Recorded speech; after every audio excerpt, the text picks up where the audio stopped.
Hi everyone, my name is Amber, welcome back to my channel. Today we're going to be talking about my 2023 statistics. This is just reading statistics. I'm not going to go into any like channel or follower sub counts or anything because you're obviously here for the books. This is going to be my statistics across the entire year. I'm going to be talking about the number of books that I read, the average rating that I gave them, pages read, hours listened, most common publisher, most popular genre, all that good stuff. I am really into stats, and at the end of the video I will also share my country map, which I know everyone really enjoys, so which is great because I also really enjoy looking at it. So I'm not going to share my screen. I'm just going to try and share the charts in some sort of good place because my screen recorder is being a pain in the butt. So let's start with the usual stuff. So the amount of books that I read in 2023 was 157, which is very high.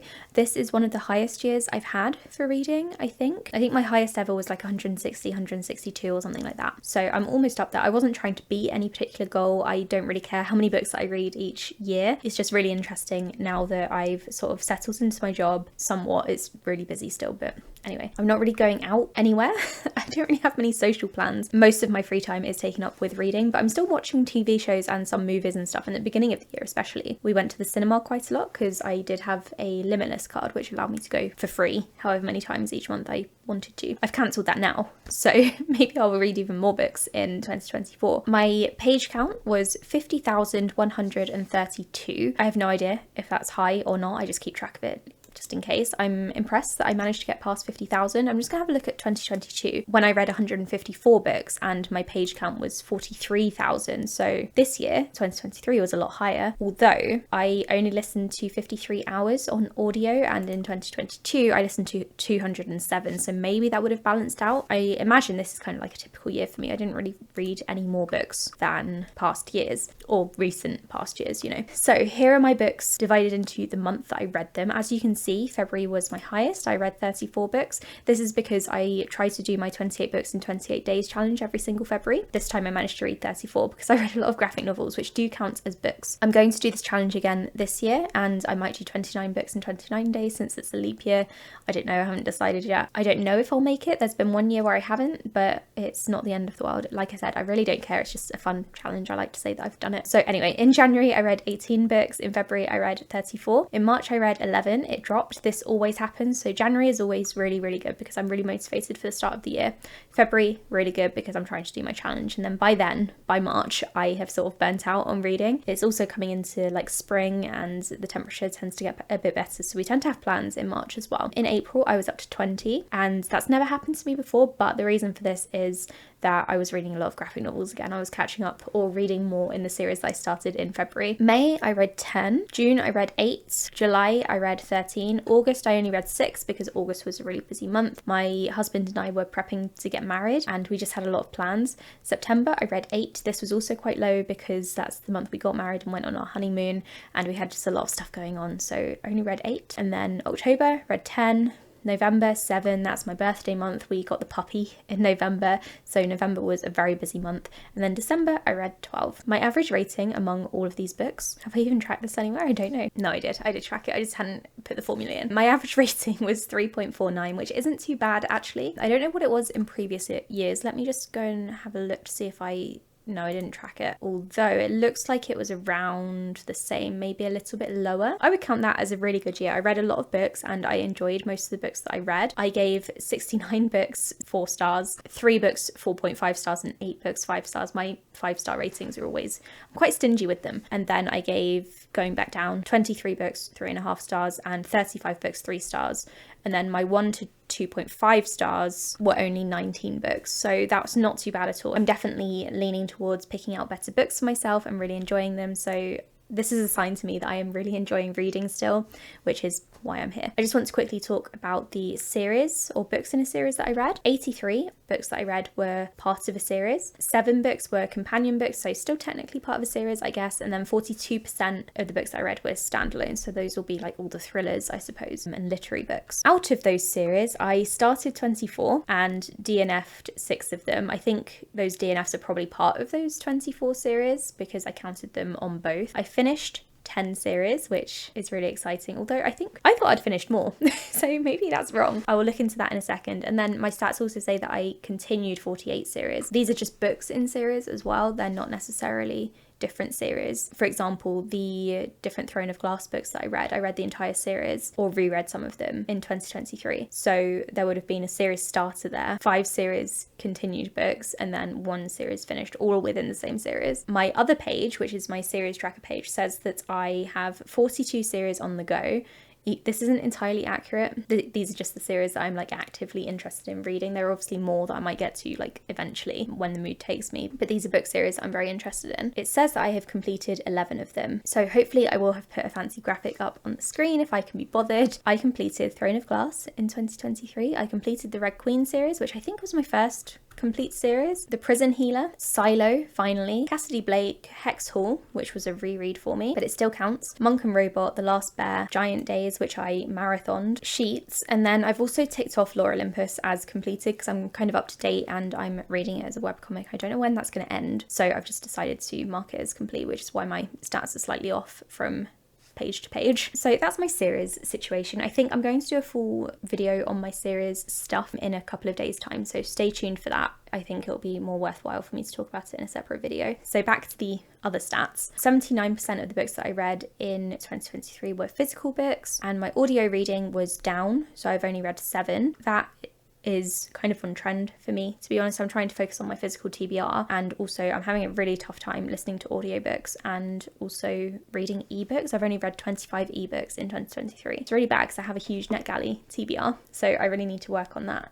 But I don't know why, I'm just finding it a struggle. 58% of the books that I read were adult books, 21% were YA, 14% were new adult, which is unusual for me, and then 9 or 5.7% were middle grade. So the new adult section has grown in the last year because I've first of all read Fourth Wing and Iron Flame. I read Fourth Wing twice. Also, I counted all of the Giant Days graphic novels as new adult as well because it's set in university, so it made more sense for me to do that. So that's why that has grown, whereas most of the others have stayed the same really. 80% of the books that I read were traditionally published, and then 16% were indie published. I only read 3 self-published books, but I don't actually know what those would have been because I don't remember picking any of those up. This is actually one of my goals in 2024, and I forgot to mention it in my goals video, but I want to explore more indie fantasy because first of all, I really like the sound of that community. I've been talking to some people kind of over there and they're all really friendly and I really enjoy their videos, so that's really getting me into the mood to read indie fantasy. And also I want to start supporting indie authors. There's absolutely no reason why I shouldn't, so yeah, that's one of my goals in 2024. 36.4 of the books that I read came from the library, which is really exciting. That's my largest section, which I don't think has ever happened before. I'm really pleased with that. This doesn't include books from the library that I didn't read. Obviously, this is only books that I read, and there were so many books that I got out and then just didn't get around to. 20% of the books that I read, I owned pre-2023, so I was working on my backlist TBR. There were only 31 books there, so it wasn't amazing. Out of like 150, that's not good. It's not bad either, I don't think. And then 32 of the books I bought in 2023, so that was so close. I'm going to try and switch those around in 2024. 13% came from NetGalley, 3 came from Audible, 3 came directly from the publishers, so that would have been physical copies, and then 8 were other. I think that might have been like gifted or something, or like free from like book swaps. Here's my count of diversity. So this is a chart showing what kind of diversity was present in the book, and this is only significant diversity, I guess, so not some random side character. 47% of those books had a combination of different types of diversity, so it may have been like race, class, and mental health. The next highest was race only, then mental health, then queer books. Only 12 of the books I read had no diversity at all, and those were mostly non-fiction books, I think, and probably a couple of thrillers in there as well, because I'm really struggling still to find diverse thrillers. I know of some, but if you've got any recommendations, leave them in the comments below, because I don't think the kind of diversity that fantasy and YA books in particular are introducing in those topics or categories, I don't think that's made its way to the thriller genre yet, which is interesting to note actually. There's probably a whole discussion to be had there, but I'm not the person to have that. I'm barely coherent as it is. 65.6% of the books were from authors that I've read before, 18% were from debut authors, and 16% were new to me authors, and I really want to get that debut section higher in 2024 because I'd love to discover some new favourite authors. I don't want to only stick with what I know, but also this is partly because those books are part of a series, and obviously if I'm carrying on with the series in the same year, I've obviously read those authors before, so there's no getting around that, I don't think. My highest genre this year is back to fantasy, which is really exciting. It hasn't been fantasy for a couple of years now. I think it's been like thriller or contemporary, and I feel like I'm really getting back into the groove of fantasy, which is really exciting. My next highest is contemporary with 19%, and then thriller. They're almost catching up, but fantasy is still highest, and I want to keep it that way because I really miss reading a lot of fantasy books. And like I said, I want to get into indie fantasy, so hopefully in 2024 that will stay high. And then I've got a few romance books in there, some paranormal books, and then a bunch of other genres. I don't really have any issues with this. I love reading a mixture of genres. I only read 5 sci-fi books in 2023, and I'd like to get that higher. I think that's one of the genres, or the only genre that I'd actually like to focus on. And maybe some cli-fi if that's in there. Maybe not. Maybe I didn't read any. I'd really like to read some climate fiction. Okay, now I'm going to show you the chart that I absolutely hate. This is my publication years chart, and I cannot get this thing to go in order. I have this problem every single year. If anyone knows how to fix this chart, please tell me. This is meant to show the books that I've read in each publication year, and I would like it to have 2023 at the top, 2022, and then go down in order so it's clear, but it just doesn't do it, and I don't know why. So as you can see, I read new releases in 2023. 51 of the books I read were published in 2023. The next highest is 2022 with 29 books, 2021 with 15, and then all of the other years are kind of like a mixture. It looks like the earliest year I read was 1972, which would have been Stepford Wives, which I read recently. Otherwise, all of my reading was more modern stuff. Maybe I'll like to read more classics and older books in 2024, but it's not really a goal because I don't really mind. It might be partly because I hate this chart, but I don't really find this that interesting. So I'm going to move on. This is very interesting though. This is my publisher chart. So these are all the different publishers I've read from. I've tried to go with like parent publisher, so like the very highest, so like Hachette, Penguin Random House, and not all of their imprints because it would take too long to try to divide it into imprints, and there'd be like a million of them. So you can see that I think Penguin Random House is the highest there at 21.4%, and that's because they own absolutely everything. Since Penguin and Random House merged, they're just all over the place. So that's the highest. And then we have Hachette at 15.6%. Boombox, which is a graphic novel publisher, at 9.7. Oh, Macmillan actually is the next highest at 12.3, and HarperCollins at 11. So you've got the big 5 in there. Simon & Schuster is tiny. I don't know if they're publishing as much anymore. Weren't they going out of business and about to be bought out, or if I just made that up? So I haven't really read many books from Simon & Schuster. I think it would be really interesting for me to have a look at these different publishers on my spreadsheet at the end of this year, 2024, and see which ones I tend to really enjoy books from. Maybe I could do a 5-star kind of audit sort of thing for 2023. Yeah, maybe I could do that next week. I'll have to think about that. And then we're very quickly going to talk about the books that I acquired in 2023. So the total amount of money that I spent on books in 2023 was £204.37. I bought a total of 161 books. I don't hate that. I think that's actually decent. I hate the total that I bought, to be honest, actually. Let me take that back. I hate that I bought so many because I've got no space on my shelves now. But I don't mind only having spent £200-ish because I got most of these books from the charity shops, and I'm supporting the local charities, and I'm getting books for like £1 each, which I think is fine. I have only read 22% of those 161 books though, and that's really annoying. I need to work on that in 2024.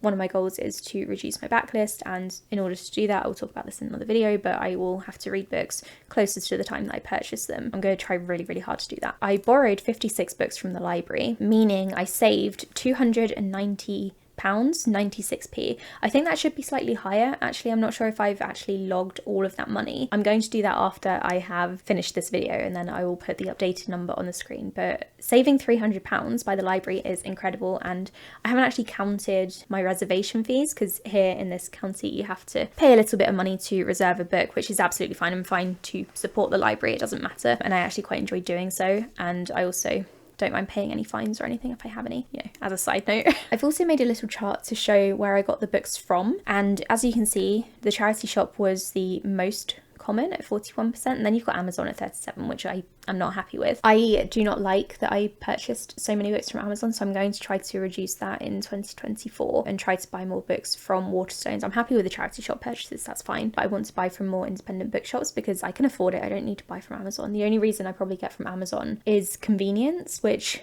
is really bad. Like, I don't need books by 10 p.m. on the same day or the following day. So I'm going to try to use Amazon less in 2024. And then you've got a couple of independent shops that I went to and a couple of books that were gifted, and then there's the Works and Waterstones as well. So with that, we're then going to talk about my country map, which like I said, I adore. So I think let's talk about the states that I read from first, the United States. Starting at the top left, we have Washington, California, Nevada, Alaska, Hawaii, Colorado, Minnesota, Iowa, Illinois, Tennessee, Louisiana, Georgia, Florida, Maryland, Pennsylvania, New Jersey, New York, Connecticut, Massachusetts, and Maine. So I didn't read anything from Texas in 2023, which is unexpected. I normally do. And these middle states, I never read anything from them. I don't know of any books that I could reasonably pick up, but I'm not really trying to read from all the states, to be honest. It's just a fun thing to look at, and I like seeing the colours fill in. And then we have the different countries. So I think what we're going to do is split this up into South America first. And here you can see that I read from Chile, Bolivia, Guyana, and Trinidad as well is there. Moving down or up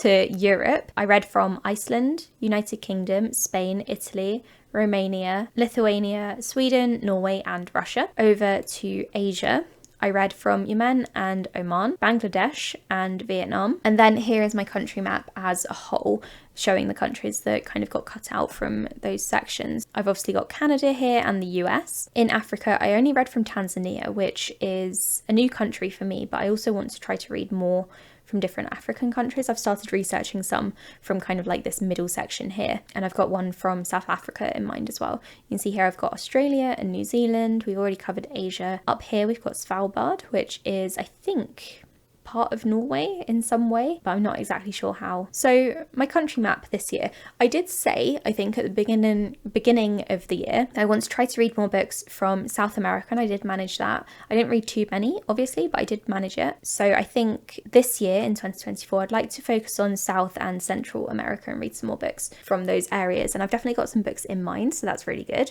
Maybe I'll create like a little shelf on my bookshelf to show books that are set in other countries and then try to read that down. That would be quite fun. Africa, I still want to work on. I will show you my overall countries map in a second. I've read a few books from different countries in Africa, but not too many, to be honest. So Africa would be a good one to focus on. And I also want to read some more from kind of the Middle East area, I think. And also Eastern Europe would be a good one to focus on as well. So let me just go back and grab my overall one, which is every country I have ever read from. And in case you didn't know, I count read from as books set in those countries, written by authors who are from there, not necessarily living there now, but from there. They can either be translated or originally written in English, it doesn't really matter. So here is my overall countries chart, which I'm quite pleased with actually. I'm making my way around the world. Starting at the top, we have Greenland, Canada, Mexico, the Bahamas, Dominican Republic, Tobago, got Trinidad in there as well, Guyana, French Guiana, Ecuador, Peru, Bolivia, Chile, Iceland, Svalbard, Norway, Sweden, UK, Ireland, France, Netherlands, Spain, Italy, Poland, Lithuania, Czech Republic, Romania, Greece, Egypt, Nigeria, Ghana, Tanzania, Botswana, Russia, Syria, Jordan, Yemen, Oman, Afghanistan, Pakistan, India, Nepal, Bangladesh, China, Vietnam, Malaysia, Australia, New Zealand, Fiji, Japan, and I can't remember if I already said Russia. I think I did. Overall, very pleased with this. As you can see here, I do need to focus more on Africa, Central and South America, and then the Middle East and Eastern Europe as well. But I really like filling this in. I think it's a lot of fun. It's good to see where all of the different authors that I'm reading are from and different books, where they're set. I'm learning a lot from reading from different countries. So yeah, really pleased with that. So those were my statistics for 2023. I hope you enjoyed them. Let me know in the comments below what you found the most interesting, if you'd like me to add anything for 2024. My 2024 spreadsheet already looks very different. I've added some extra stuff, which is very exciting. And with that, thank you. I will talk to you in the next video. Bye.